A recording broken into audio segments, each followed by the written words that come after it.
नमस्कार, आपका स्वागत है।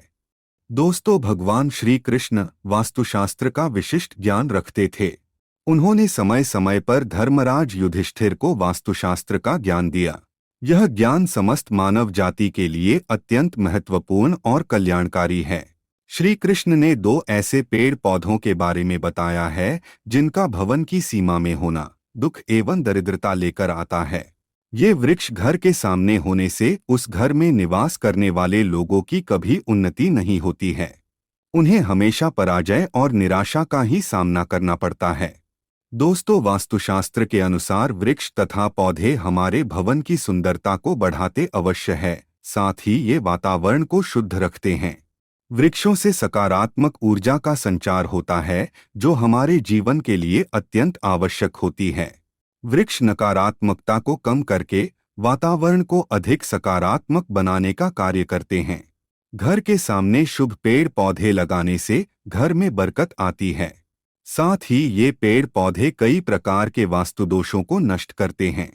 घर के आंगन में खड़े वृक्ष देवताओं के समान हमारे घर की रक्षा करते हैं। इसीलिए हमारे पुराणों और शास्त्रों में भवन की सीमा में कुछ शुभ वृक्षों का रोपण करने की सलाह दी गई है। आज हम जानेंगे हमारे घर की सीमा में कौन से वृक्ष तथा पौधे होने चाहिए और कौन से वृक्ष नहीं होने चाहिए। जैसे कुछ वृक्षों को शास्त्रों में शुभ बताया गया है, उसी प्रकार से वास्तुशास्त्र में अशुभ वृक्षों तथा पौधों का वर्णन मिलता है। इन वृक्षों का घर की सीमा में होना अशुभ और अमंगलकारी होता है। ये वृक्ष घर के सामने होने से दुख तथा दरिद्रता का ही सामना करना पड़ता है।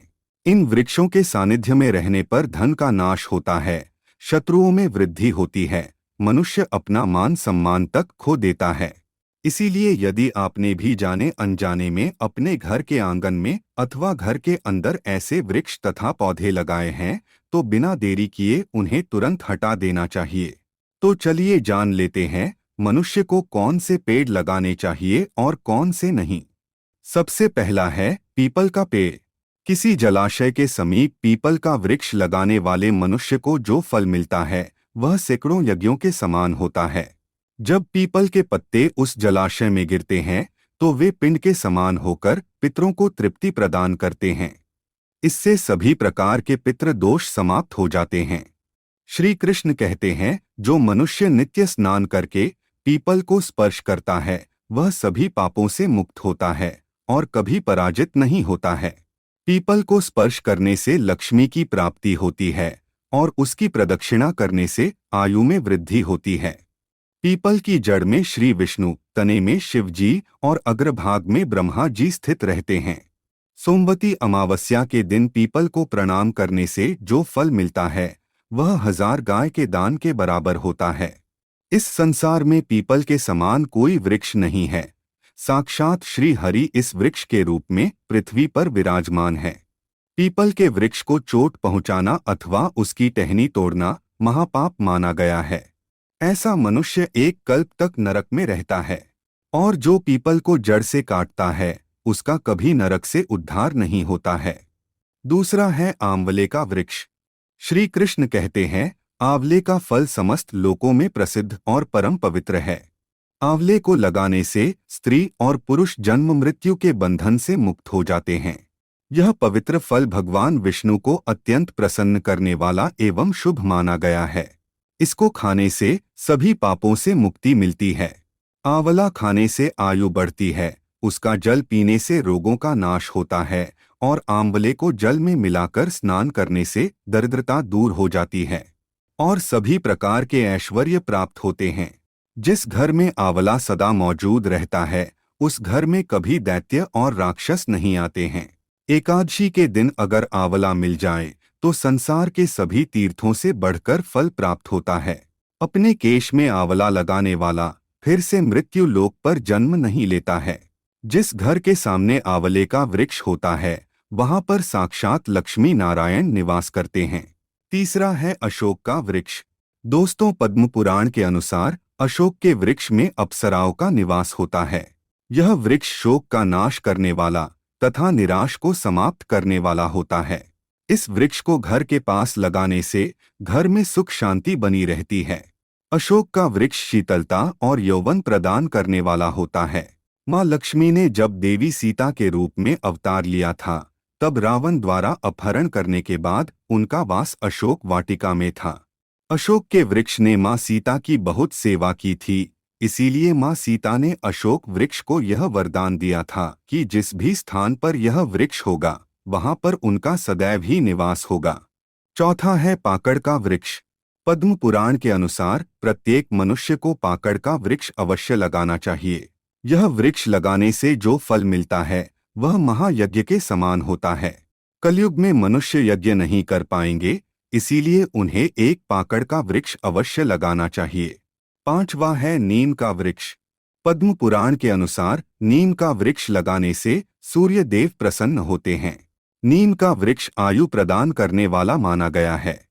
इसे घर के पास लगाने से नाना प्रकार के रोगों से छुटकारा मिलता है। माँ लक्ष्मी को नीम के पत्ते अत्यंत प्रिय होते हैं, इसीलिए वह नीम के वृक्ष के पास निवास करती है। घर के सामने नीम के वृक्ष का रोपण करने से धन संपत्ति की प्राप्ति होती है। छठा है जामुन का वृक्ष। यदि कोई मनुष्य कन्या प्राप्ति की कामना करता है तो उसे जामुन का वृक्ष अवश्य लगाना चाहिए। पद्म पुराण के अनुसार जिस मनुष्य के घर के सामने जामुन का वृक्ष होता है, उसके घर में कन्या का जन्म होता है, जो कुल का गौरव बढ़ाती है। सातवां है बेल का वृक्ष। पद्म पुराण के अनुसार बेल के वृक्ष में भगवान शिव और गुलाब में देवी पार्वती का निवास है। इसीलिए अगर बेल के वृक्ष के पास गुलाब का पौधा लगाया जाए तो शिव पार्वती का आशीर्वाद प्राप्त होता है। उस घर में कभी दुख दरिद्रता नहीं आती है, उस घर में कभी अकाल मृत्यु नहीं होती है और कोई स्त्री विधवा नहीं बनती है। आठवां है नारियल का पेड़। नारियल का पेड़ लगाने से पुरुष अनेक स्त्री का पति बनता है। नारियल किसी भी धार्मिक अनुष्ठान का आवश्यक अंग होता है। यह अत्यंत शुभ माना जाता है। घर के आंगन में नारियल का पेड़ होने से उस घर में हमेशा शुभता होती है और उस घर के सदस्यों का समाज में बहुत मान सम्मान होता है। सुंदर पत्नी की कामना करने वाले मनुष्य को अनार का वृक्ष लगाना चाहिए। पलाश का पेड़ ब्रह्म तेज प्रदान करता है, इसीलिए इसका रोपण अवश्य करना चाहिए। वंश वृद्धि और संतान प्राप्ति की कामना करने वाले मनुष्य को अंकोल का वृक्ष अवश्य लगाना चाहिए। अगर मनुष्य किसी बीमारी से पीड़ित है तो उसे खैर का वृक्ष लगाना चाहिए। खैर का वृक्ष लगाने से बड़े बड़े रोग नष्ट हो जाते हैं। यह वृक्ष आरोग्य प्रदान करने वाला होता है। कुंद अर्थात मोगरे के पेड़ में गंधर्व निवास करते हैं, इसीलिए इस पौधे का रोपण अपने घर के पास करने से कार्यों में सिद्धि और शुभ फलों की प्राप्ति होती है। खासकर कला के क्षेत्र में काम करने वाले लोगों को यह पौधा अवश्य लगाना चाहिए। यदि किसी मनुष्य को चोर और लुटेरों का भी सता रहा है तो उसे अपने घर के पास बेंत का वृक्ष जरूर लगाना चाहिए। यह वृक्ष चोर लुटेरों को भयभीत करता है और घर की रक्षा करता है। चंदन और कटहल के वृक्ष पुण्य और लक्ष्मी प्रदान करते हैं। इन वृक्षों का रोपण करने से दुख दरिद्रता समाप्त हो जाती है। केले का पेड़ भी बहुत शुभ होता है और यह घर में सुख समृद्धि और खुशहाली लाता है। केले के पेड़ में भगवान विष्णु का वास होता है, इसलिए घर में केले का पेड़ होने से घर में धन की कमी नहीं होती है। हरश्रृंगार के पौधे को पारिजात भी कहा जाता है। इस पौधे की उत्पत्ति समुद्र मंथन के समय हुई थी और माँ लक्ष्मी भी समुद्र मंथन से ही प्रकट हुई है, इसीलिए पारिजात के पौधे का बहुत अधिक महत्व है। यदि इस पौधे को अपने घर पर लगाते हैं तो आपको माँ लक्ष्मी की विशेष कृपा प्राप्त होगी। मनुष्य को कभी भी ताड़ का वृक्ष नहीं लगाना चाहिए। ताड़ का वृक्ष संतान का नाश करने वाला होता है। जिस घर के पास ताड़ का वृक्ष होता है उस घर के संतानों की कभी उन्नति नहीं होती है। मनुष्य को कभी भी अपने घर के पास बहेड़े का वृक्ष नहीं लगाना चाहिए। इस वृक्ष पर प्रेतों का वास होता है। जो मनुष्य बहेड़े का वृक्ष लगाता है वह प्रेत बन जाता है। इसके नीचे बैठकर कभी पूजा पाठ भी नहीं करना चाहिए। सुंदर पत्नी की कामना करने वाले पुरुष को दाख का पेड़ लगाना चाहिए। अगर किसी मनुष्य को शत्रुओं का भय सता रहा है तो उसे केवड़े का वृक्ष लगाना चाहिए। यह शत्रुओं का नाश करने वाला होता है। तो दोस्तों, इस प्रकार से शास्त्रों में इन पेड़ पौधों के बारे में बताया गया है। उम्मीद है आपको यह जानकारी अच्छी लगी होगी। वीडियो को लाइक जरूर करें, कमेंट में जय श्री कृष्ण अवश्य लिखें, साथ ही चैनल को सब्सक्राइब करें। आप सभी का धन्यवाद।